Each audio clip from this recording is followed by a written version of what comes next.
Hello, I welcome you all to a discussion on the topic religious fundamentalism. So, what is religious fundamentalism?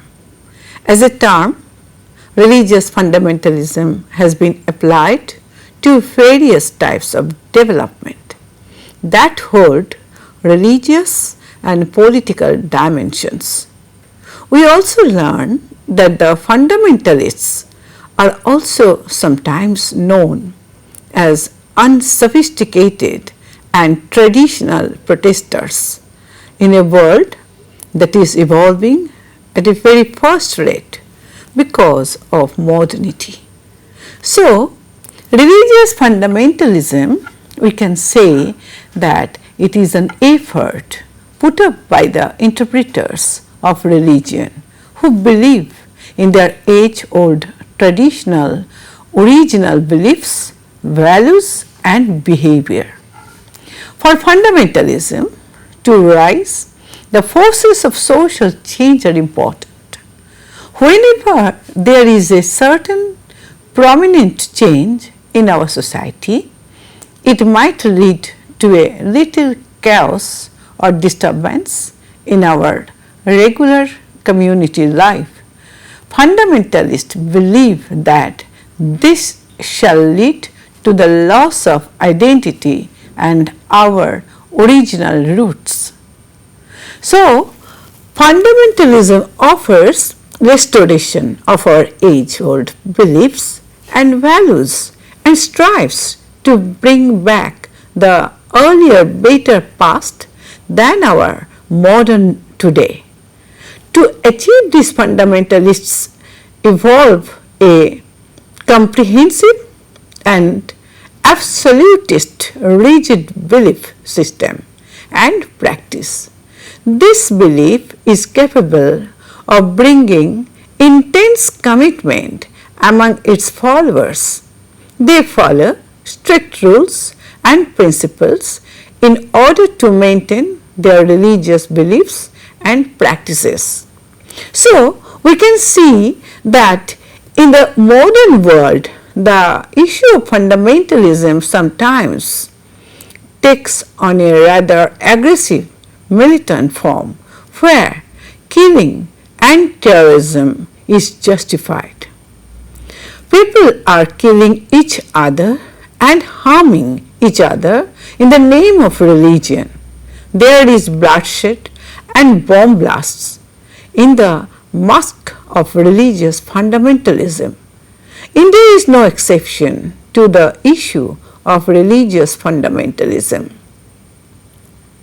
Post-independent India has seen an increase in the religious intolerance, with religious harmony being undermined, and deliberate attempts are made to encourage and intensify religious discord among different religious communities.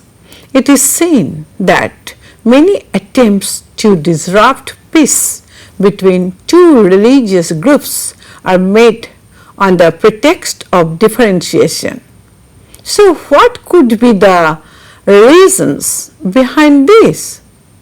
One of the reasons for this could be the electoral practice, which encourages the formation of vote bank.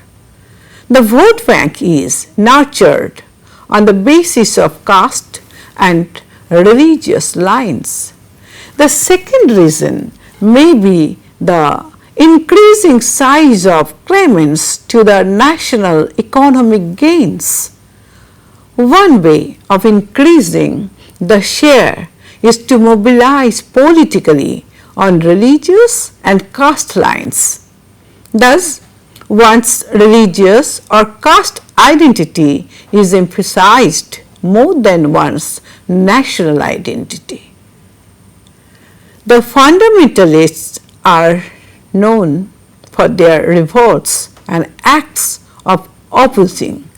They tend to oppose anything that challenges their religious groups' interpretations and opinions.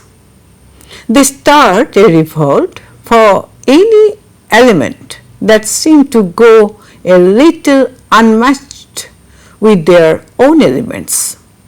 The term fundamentalism usually has a religious connotation that indicates a strong attachment to a set of irreducible beliefs, but fundamentalism has come to be applied to a broad tendency among certain groups mainly, although not exclusively, in religion.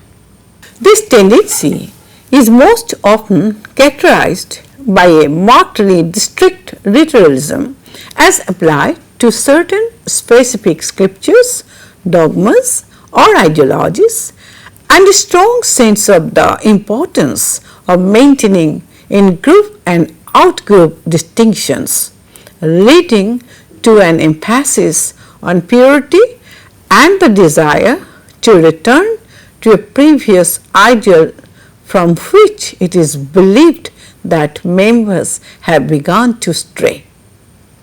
This often results in non-acceptance of diversity, other cultures and new beliefs.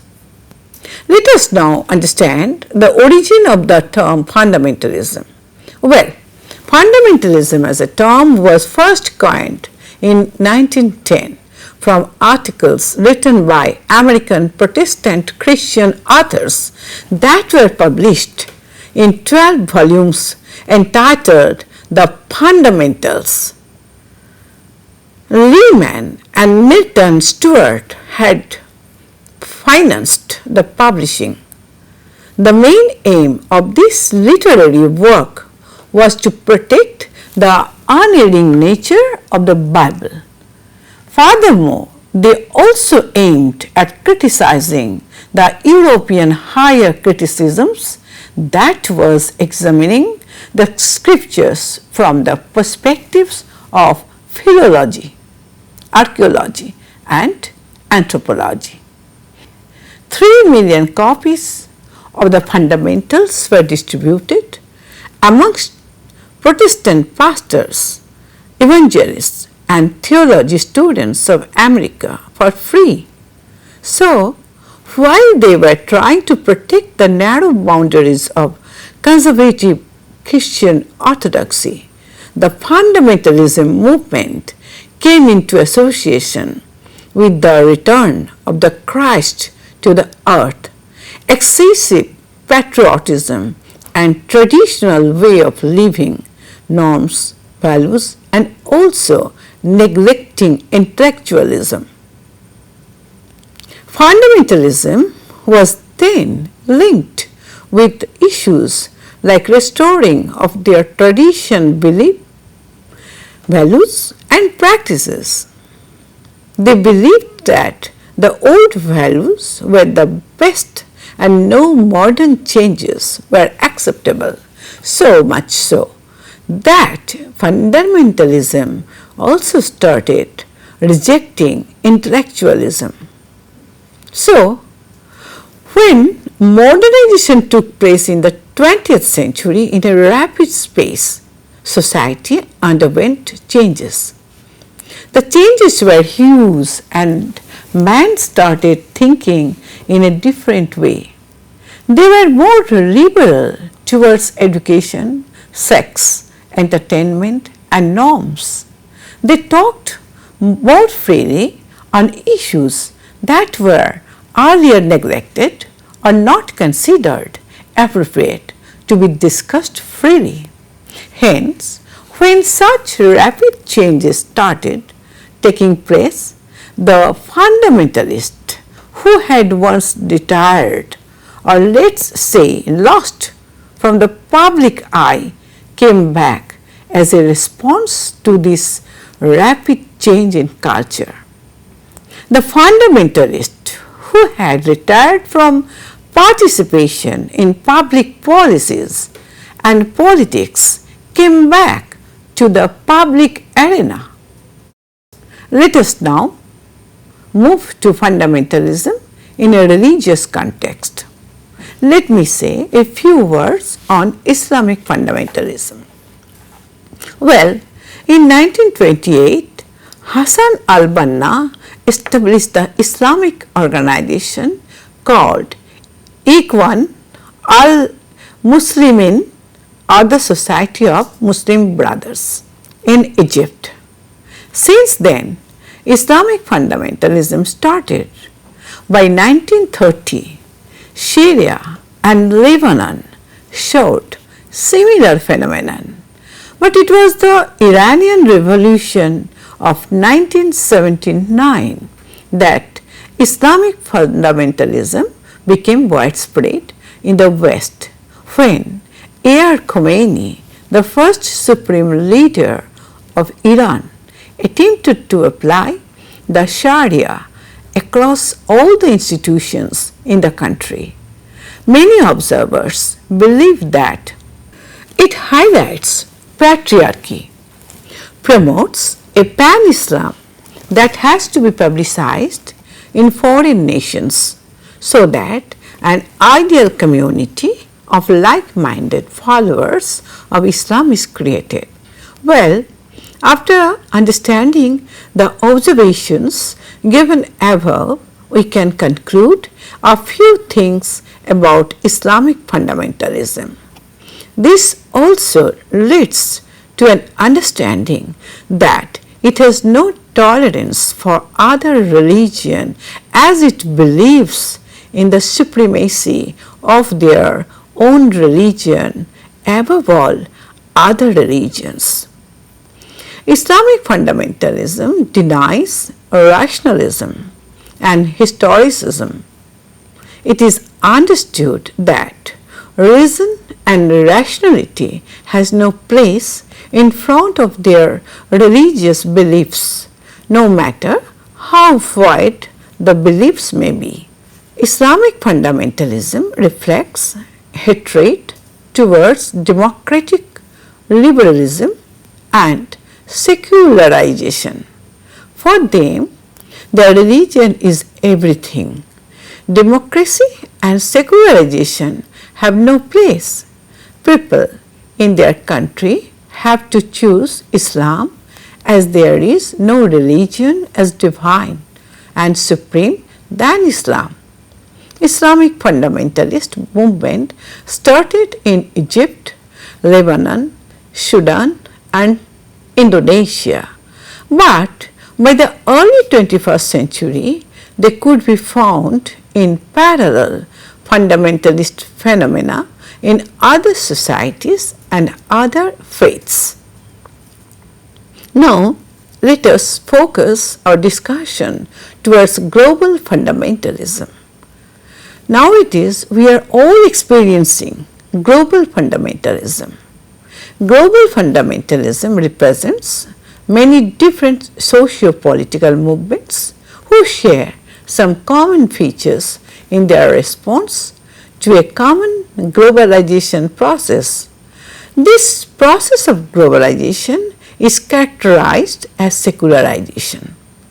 So, what is secularization? It is the transformation of a society from close identification with religious values and institutions towards non-religious values and secular institutions. During this process of secularization, two connected developments are taking place. Number one, religion is being separated from other institutions. Second, the world is now being characterized by the different nations' economic dependency through transnational cooperations. Well, there is one common feature of all fundamentalist movement. It is their resistance to the process of institutional differentiation, by which faith and beliefs are moved to the periphery of the modern society and hence interpreted as the marginalization of religion. Therefore, fundamentalism can be globally defined as a proclamation of reclaimed authority over a sacred tradition, which is to be reinstated as an antidote for a society perceived to have strayed from its cultural moorings. Well, we shall see that there are two dimensions involving the proclamation of authority. Firstly, we can see that because of modernization, there is a refusal of the difference between sacred and secular. Secondly, there is requirement of a plan to de-differentiate the separation of institutions so as to again bring back religion to the center. Well, different forms of global fundamentalism may be brought up by various ethnic racial traditions, geopolitics, and different levels of economic development. There might be various fundamentalists' activities happening all around. However, they are just local forms of the same phenomenon happening worldwide. Let us now take an example. We can take the example of the case of Shokagaki or the Nichiren Shoshu Buddhism and the post-Second World War neo-nationalist Shinto social movement or Misokuwa of contemporary Japan. Both of these movements, that is the Shokagaki and Misokuwa, are religious in nature. Hence, they are religion-based movements with their roots in the religious aspects. It is also learned both of these movements seek direct involvement in politics. They both seek the transformation of values of their society. They also tend to promote a type of unity that is both spiritual and racial in nature. One of the characteristics of these movements, that is, that both of the movements are highly patriotic to extent of fanatic patriotism. Let us now learn about the four dimensions of the fundamentalist movement. The four dimensions are: number 1, proclamation; number 2, methods; number 3, continuities; and number 4, modern means. The first dimension is the proclamation. There is always a proclamation by the leader asking people to preserve their traditions and values and return to the lost ones. The leader always makes it a point to promulgate that the original religious beliefs and values are to be preserved and followed. Those lost traditions are to be restored and returned to. The second dimension is the methods. A fundamentalist movement must have an ideology, theory, or myths.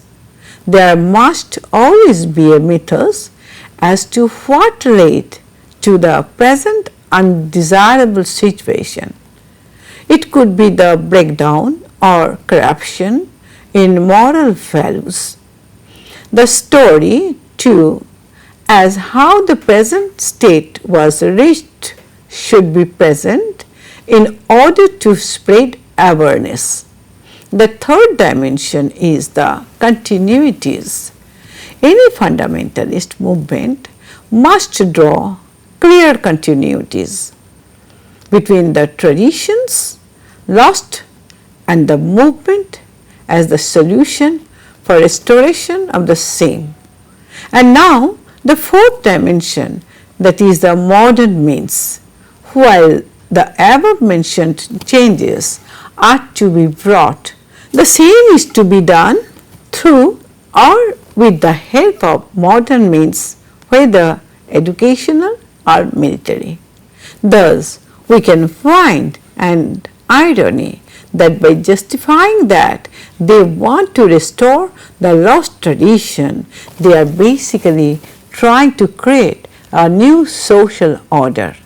So, we can make an observation here that the modernity of most variations of fundamentalism in two phenomena, that its use of science and violence as a means to reach its end. Now, we come to issue of fundamentalism and science. Well, if any of us thinks science and fundamentalism do not relate at all, we are wrong. We would be completely wrong if we address fundamentalism as being anti-scientific. Instead, it would be more than correct to call them pragmatically selective in the kind of science they use in their aim to create a theological society.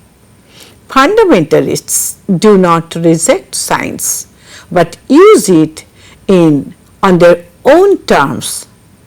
The members are willing to use and employ the creation of science in order to reclaim the society which they think is now in an undesirable state. The fundamentalists use science as a means to reach their desirable end. After a decade of the publishing of the fundamentalists, religious fundamentalism that rejected science and intellectualism was established. There were some certain visible changes after the outset of the World War.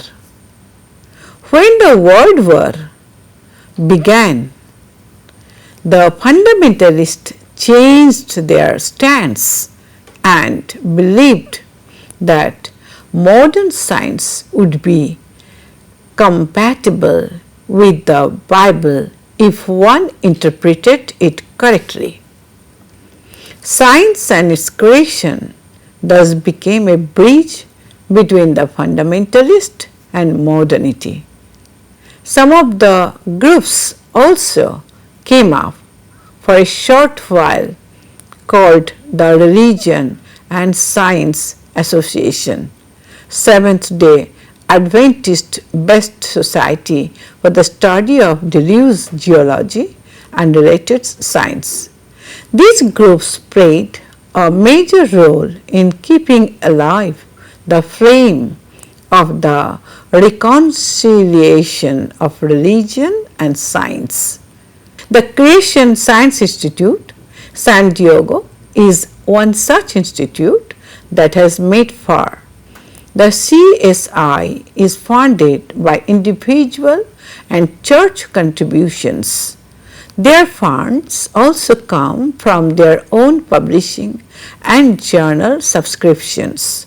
Recently, the Darwinian theory of natural selection has an opposition.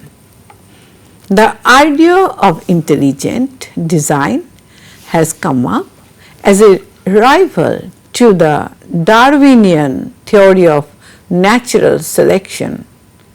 According to the intelligent design, the complexity of living things show that they must have been created by some higher force. What the higher force is still unexplained. They believe that human beings and other living things are complex designs. However, such complexities could have only been created by a supreme power and force. The identity of the force is still unknown, though. The theory of the evolution of man is to some extent agreed upon by the fundamentalists. In recent times, they do accept the evolution of man as a possible theory. So, in this debate of evolution versus creation, Protestant Christian fundamentalists have attempted to combine facts and patterns so as to fit their presuppositions instead of experimenting or testing. This in some way shows that the fundamentalists adopt science in both creative and derivative manner. The use of science in fundamentalism is both positive and negative. We can see that religious fundamentalism does not only seek symbolic victories but also power. Let us shift our focus to the topic of fundamentalism and violence. Blaise Pascal once said that men never do evil so completely and cheerfully as when they do it from religious conviction.